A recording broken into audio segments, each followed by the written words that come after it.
All right, so today I'm going to be teaching you guys not only how I prepare, but also preserve homemade cranberry sauce. So get your pen and your notepad. Let's get into it, honey. Whipping up all of your favorite recipes. Simply Food. You should know by now that you're in for a treat. Simply Food. There's no other channel where you'd rather be. Simply Food. Seafood, pasta, cakes, and pies. Sing and laugh and even cry. Like and share and hit subscribe. Simply Food by TY. All right, y'all, so let's get into these ingredients. So what you're looking at here is a 2-pound bag of fresh cranberries. In this recipe, I'm going to be using 8 pounds of cranberries altogether. I'm making a pretty large batch, so just keep that in mind. I'm going to be using allspice, 2 rather large cinnamon sticks, 8 cups of sugar. Now, let's have this discussion about the sugar before everybody has a nervous breakdown in the comment section. Now, understand, I am working with 8 pounds of cranberry, and it's recommended that you use typically about 1 cup of sugar per pound of cranberries. Now, if you would like for yours to be less sweet, you can use as little as 6 cups. If you go anything below 6 cups of sugar, you're going to end up with cranberry syrup. It's not going to thicken up correctly. It's not going to set up correctly, so just keep that in mind. Also remember, the less sugar you use, the more tart it is going to be. So as long as you stick between the 6 to 8 range, you will be totally fine. I have 4 large oranges here. If you can get organic, wonderful. If not, either way, you need to make sure that you clean those off really well because we're going to be using the zest from these oranges as well as the juice. And then I like to add in a splash of bourbon. Now that is optional, but it does add a little bit of something to it that makes it stand out. This is not meant to be like that cranberry stuff you get in the can, baby. Number one, it ain't been sitting in aluminum for 45 years, okay? This is fresh cranberry sauce, okay? So, you see that? You see that? You see that? Don't ask me for the damn ingredient list. Come on. All right, you guys. So like I said, I'm working with 8 pounds of fresh cranberries. So right now, I have these soaking in cold water. It is extremely important to make sure that you allow these to soak in cold water for about 15 minutes. And as it's soaking, you want to make sure that you go through and pick out any cranberries that are way too soft, that are mushy, that don't look good. It's really important to make sure that you separate those. I have a separate bowl over here to the side, so I'm now going to begin the process of just sorting through, putting all of the good ones in my other container, and then I will do the rinsing process about maybe 2 or 3 times. Because again, there's going to be a lot of dirt on these cranberries. You would be amazed at how dirty these things are. So don't skip this step. Take your time. If you come across any mushy ones like this, you see how that's really mushy? You don't want to use anything like that. So you want to get rid of that. So I'm going to take some time, sort through these, and then I will be back. So I just wanted you guys to see, this is why it's so important to make sure that you are washing your cranberries. I still have 2 more pounds to clean, but as you can see, there's a lot of sediments in the bottom of this bowl, and you really just don't want that in the final product. It'll be really, really gritty and sandy. It'll have like a sandy texture to it. So do not skip this step. Definitely make sure that you are thoroughly rinsing them down in cold water. All right, y'all. So now that I have my cranberries nice and clean, they're looking fantastic. I'm now going to transfer them over to my large stock pot. I'm making sure that I'm draining off any of the excess liquid and just looking over them one last time just to make sure that there's no stems or anything still attached to them.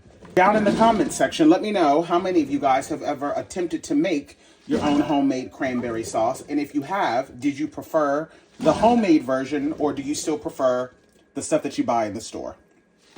All right, so now that I've transferred all of my cranberries over to the stovetop, as you can see, we are working with a lot of cranberries. Like I said, we're working with 8 pounds today. The best thing about this is that it's super simple because everything is going in the one pot pretty much straight from the beginning. So I'm going to go in and I'm going to begin to zest 2 large oranges. Try to make sure that you're only getting the outside, not getting too much of the white. This is going to add a lovely zesty flavor to the cranberry sauce. Now that I have all of my orange zest in there, I'm also going to go on ahead and add in the 8 cups of sugar. And once again, the sugar is not only going to help thicken this up, this also works as the preservative. This is what's going to allow this to be shelf stable in your pantry for months. This batch that we're making in the year 2025 will be just as fresh come Thanksgiving 2026. I'm going to be adding in a half a teaspoon of allspice. You can use nutmeg if you would like. 2 cups of water.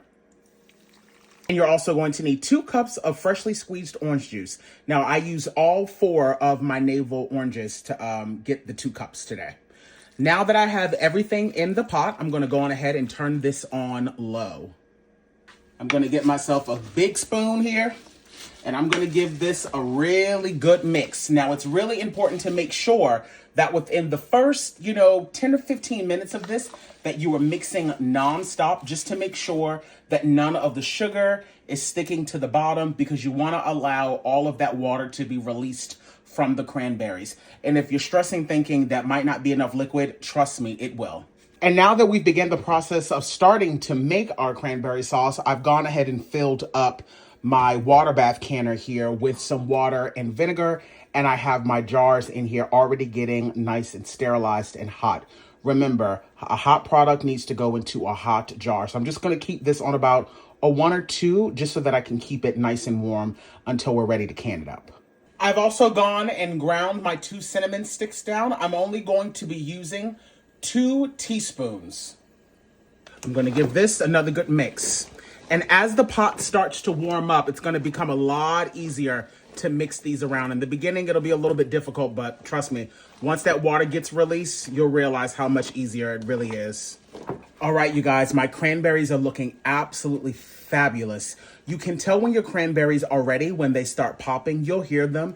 And as you can see, they've already reduced. It's so much easier to give these a mix around. And like I told you, you don't need to add in more than those 4 cups of liquid, that 2 cups of water and the 2 cups of orange juice, because as you can see, they are fully submerged, and this is what we want. So now that I know that my cranberries have popped properly, I am now going to go in with my immersion blender. So you can do this 2 different ways. You can do whole cranberry sauce, which is what I'm doing today, meaning I'm leaving the skins and everything in. I'm just going to go in with my immersion blender, give it a good pulse because I want that texture. Or if you want it to be completely like jelly, like what you would get out of the grocery store, you can still go through with an immersion blender and then run it through a strainer, or you can just do this through a food mill. That's completely up to you on how you decide to blend it all down. For me personally, today I'm keeping this really, really simple. I'm going to do whole cranberry sauce. So now I'm going to go with my immersion blender really, really carefully and blitz this down until it's at the consistency of my liking. Just so you guys know, at no point in time have I had the temperature above a 4. I want to keep this on the lower end because we are working with a lot of sugar and you do not want this to burn. Alrighty, you guys, I don't know if you guys can see this, but the consistency of this is just absolutely spot on. I mean, it's looking absolutely fabulous, and I still have about 10 minutes left to go. Now, just letting you know, a little safety tip, while you are blending it down, please make sure you turn the heat off so that you don't have to worry about any splashback.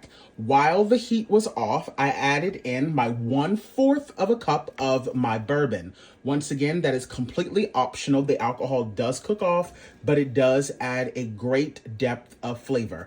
And for anyone that's going to ask, can you use any other type of alcohols? I've never tried. If you want, by all means, but I would advise you to try with a small batch before you make a big batch like this and you end up not liking it. So now that I have the alcohol in, I've turned the heat back on low. I'm going to allow this to go for 10 minutes, but during this 10 minutes, now that this is blended down, I'm going to be stirring it the entire time to make sure that nothing sticks to the bottom. All right, you guys, my cranberry sauce is good to go. And just so you know, what you're looking for is for the cranberry sauce to be coming off of the spoon in ribbons, just like this. You see how it's kind of coming off in ribbons? It's not super liquidy. It has a nice texture to it. That's what you want. That's how you know that once this cools down, it's going to thicken up absolutely beautifully. So definitely don't rush this process. You know, the best thing I can tell you is just make sure that you're mixing it the entire time. Stay close to the pot. It's really going to depend on how many cranberries you're using, if you use my exact recipe or if you adjusted it, to you and your family.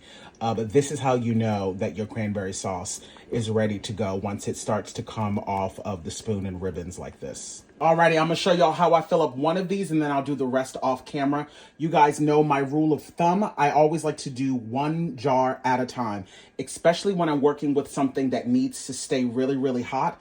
That way I don't have to worry about any jar shock. I'm gonna fill this up to the 1/4 inch mark. Save yourself the headache and make sure you have a little plate here sitting to the side. It's really important to make sure that you go in and debubble, because you might have some air pockets in there. You can also just sit that right there as well. You're going to get yourself some vinegar right here in the back, because now we want to make sure that we are going along the rim of this and making sure that this is nice and clean, because any little bit of sugar on the edge of this will make it so that this does not properly seal. So now that I got that nice and clean, I'm going to go in with my lid. I'm going to place this on just fingertip tight. And then I'm going to place this back in the water bath canner. And I'm going to repeat this process until they are all in there.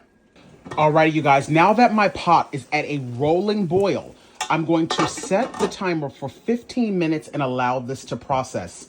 Once that 15-minute timer is done, I'm just going to turn the heat off and then set an additional timer for 10 minutes just to allow the pot itself to kind of cool down for a few moments so that we don't have any jar shock going on or siphoning.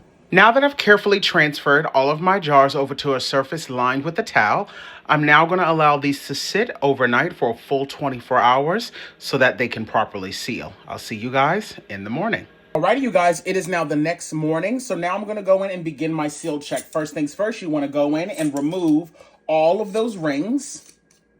We're now going to begin our seal check by tapping on the top of each of the jars and also lifting it up by the seal. You don't want to feel any pushback. They all sound fantastic. And like I said, as an extra measure, I always like to lift it up by the seal.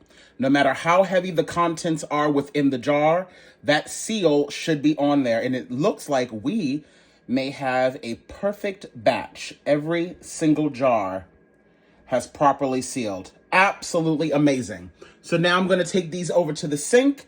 I'm going to thoroughly wash these down with some warm soapy water just to make sure that there's no sugar on the outside, no cranberry sauce on the outside, because you don't want to put these in your pantry with anything sticky on it, because that will attract, mice and ants and all kinds of bugs. And then after that, we'll put the labels on them.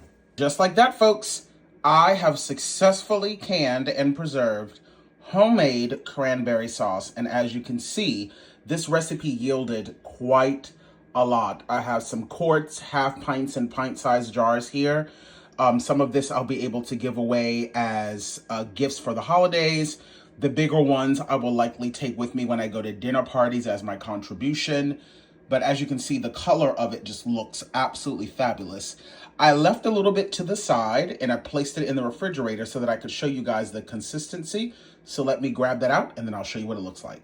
So like I said, I had quite a bit left over that I went on ahead and placed in the refrigerator because I wanted you guys to be able to see the consistency of this. That right there, my loves. Look at that. That is cranberry sauce. The consistency of this is so spot on. It's absolutely insane. Look at the consistency of this. It is so spot on. I mean, come on, y'all. It looks perfect. I think we should go in for a little bit of a taste test. All right, y'all, let's go in for a taste test. Here we go.